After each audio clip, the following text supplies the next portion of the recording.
Nvidia has grown $1 trillion in 31 days, 12x within 20 months, and 265x within 10 years, momentarily even becoming the world's most valuable company. It's now worth 11 times as much. Now, it's pretty remarkable for any company. And I just bet $10,000 that they'll crash. But what even is Nvidia, and what makes a company so valuable that they grow by $2 trillion in half a year? Well, it all comes down to how our computers work. All computers, be it your phone or laptop, have a chip called a central processing unit, or CPU for short. This CPU handles tasks like running Windows or your web browser, and for the longest time, this was more than enough processing power. But eventually, there was a problem. By the 90s, the need for processing power was skyrocketing and CPUs were slowly falling behind. Not to mention, they weren't great at handling certain complex tasks such as running 3D graphics in video games. The data is going to continue to increase exponentially, and CPU performance scaling will never return. There is a better way. This is Jensen Huang, Nvidia's founder. He saw the problem, but also the opportunity. Video games were simultaneously one of the most computationally challenging problems and would have incredibly high sales volume. Those two conditions don't happen very often.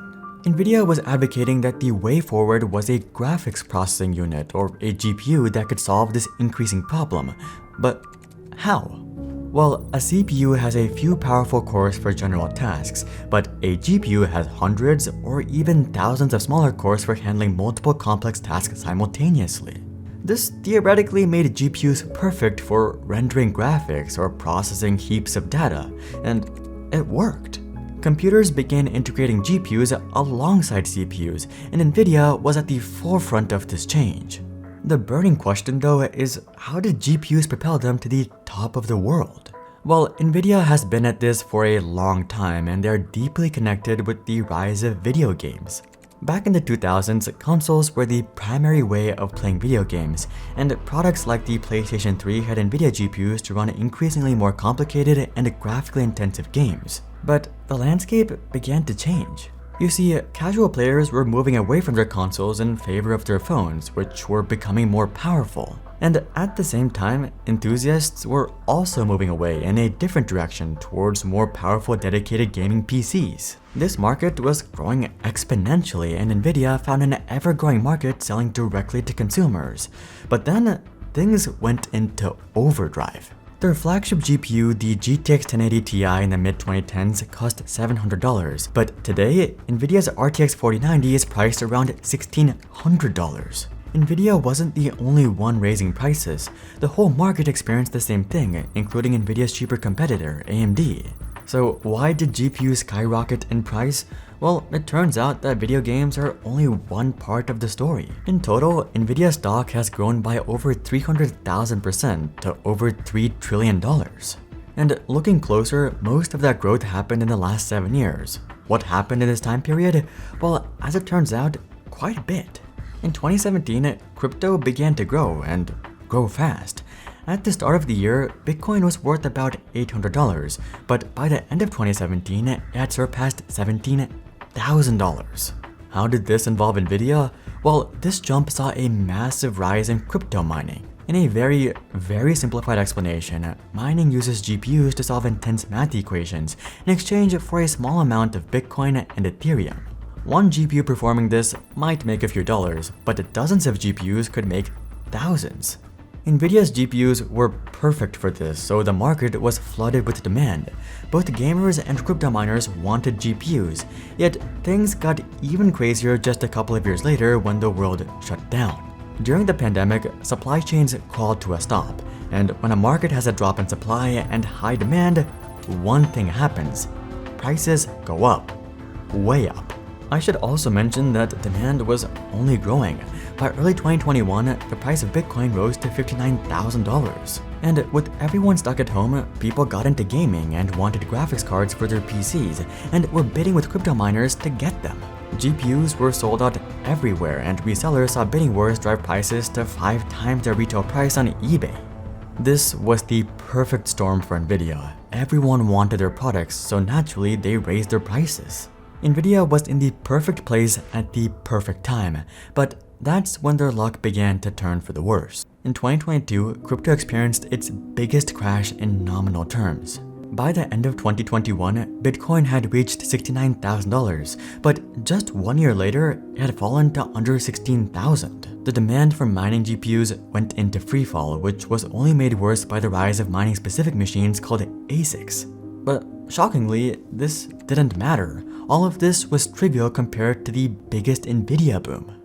You see, Nvidia has been working towards one goal for a long time, for decades even: generative learning.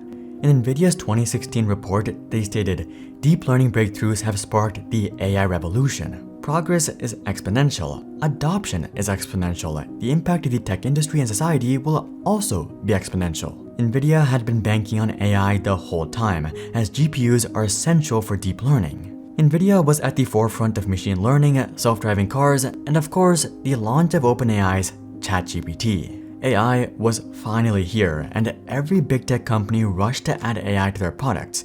Google, Meta, hundreds of startups with sky-high valuations. And at the center of all of it was Nvidia, who had won the greatest bet of all time. It sounds like Nvidia is in the perfect spot, so why do I think a crash is coming? How can the most important company in the AI boom experience a crash? Well, Nvidia's growth is remarkably similar to another company which had a dramatic fall. At the end of the 90s, the dot-com boom was in full swing. Market growth was unbelievable. Investors were rushing to invest in tech firms, and many of the bigger firms were spending billions on acquisitions. Stock prices were skyrocketing, and some of the fastest growing were Yahoo, Amazon, Sun Microsystems, and Cisco. Today, you probably see Cisco as some sort of legacy background network company, but back in the 90s, they were seen as the company that was powering the entire internet boom. They were the biggest supplier of network equipment, routers, switches, and products businesses needed to take advantage of the boom. Cisco was in the perfect place at the perfect time, and all the hype fed back to them, so their stock was going to the moon. On the 24th of March 2000, Cisco even passed Microsoft and became the world's most valuable company. Yet, the very next day, disaster struck. The bubble burst. Lastminute.com floated on the London Stock Exchange. Its share price soared that day and then fell steadily further and further.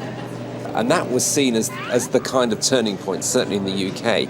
And suddenly, everybody looked at each other and said, maybe these companies aren't worth anything after all. Everyone began to sell, and the entire market, including Cisco, crashed. Most of these companies had millions of users, but very little revenue and no profits. All of it was speculative.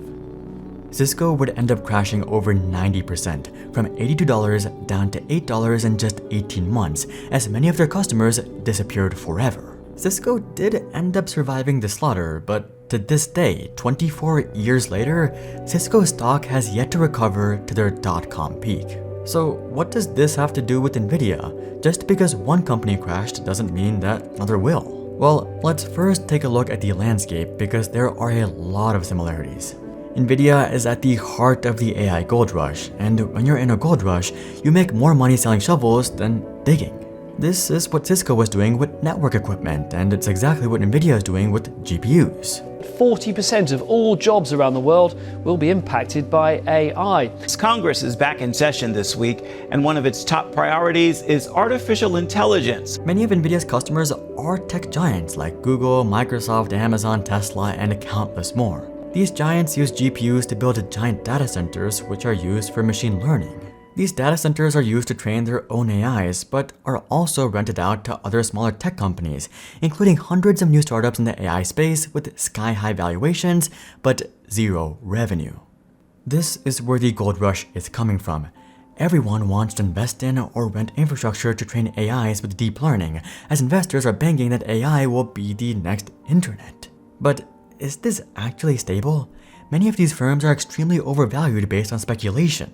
The rush is why giants like Microsoft and Google are investing so heavily into machine learning infrastructure. But if these overvalued startups begin to collapse, the demand passes on to the tech giants and then on to Nvidia. Plus, after close to 2 years, companies are starting to realize that AI may not be everything they hoped for. Well, Harris, we are seeing a slew of confusing answers from the Gemini chatbot. And this, of course, comes just days after Google had to shut down its image generator component for those historical inaccuracies. Image generating AIs, for example, are self-cannibalizing. As AI images flood the web, they are then used to train AIs, which makes them worse, not better. But that's just half the story, because Nvidia's financials are very different from the other tech giants. And diving deeper shows us that things aren't just fragile, they're on the brink of collapse. In their annual shareholder report, Nvidia listed the revenue at $60.9 billion. A lot of money, but something doesn't add up. A company worth over $3 trillion should be making a lot more. Microsoft, for example, pulls in $236 billion per year, and Apple pulls in nearly $400 billion, and that's just revenue. Looking at their price-to-earnings ratio, or PE ratio, we see that Nvidia sits at 77. This means that if Nvidia stopped growing today, it would take 77 years for investors to make back their money. For context, mature companies like AT&T and Intel have PE ratios of 10. To be blunt, Nvidia is a house of cards. Their stock price is way overvalued for their revenue and earnings. Since late 2022, Nvidia's revenue has over doubled, but their valuation has 13x'd, largely due to speculation and perceived value as opposed to fundamentals. And the reality is that Nvidia will have an extremely difficult time even going into their current valuation. Intel is likely the most mature chip company in the world, and before they started losing money, they had a PE ratio of 10. If we assume that Nvidia will have a similar PE ratio at maturity, to justify their $3.2 trillion valuation, Nvidia will have to boast net income of $320 billion. To achieve $320 billion in net income, Nvidia's fundamentals will have to continue doubling every year for the next 3.5 years. If growth slows to 50%, Nvidia would have to maintain that for 6 years. And if growth slows to 20%, which is still stellar for the world's largest company, Nvidia would have to maintain that for the next 13 years. Any gust of wind will collapse this house of cards, and Nvidia is already in a windy market as the chip industry is no stranger to huge crashes. Between 2000 and 2011, Nvidia experienced 7 crashes of over 50% each. Even in the boom cycle of the last decade, we still had 2 major crashes. A 57% crash in 2018 and a 68% crash in 2022, during which Nvidia dropped from $34 to $10. Now that Nvidia shares are worth over 120, the stakes are enormous. This is eerily similar to Cisco in 2000, and I'm not the only one who's noticed. Jensen Huang himself is anxious about Nvidia following the same path. Nvidia's stock has gotten far ahead of itself.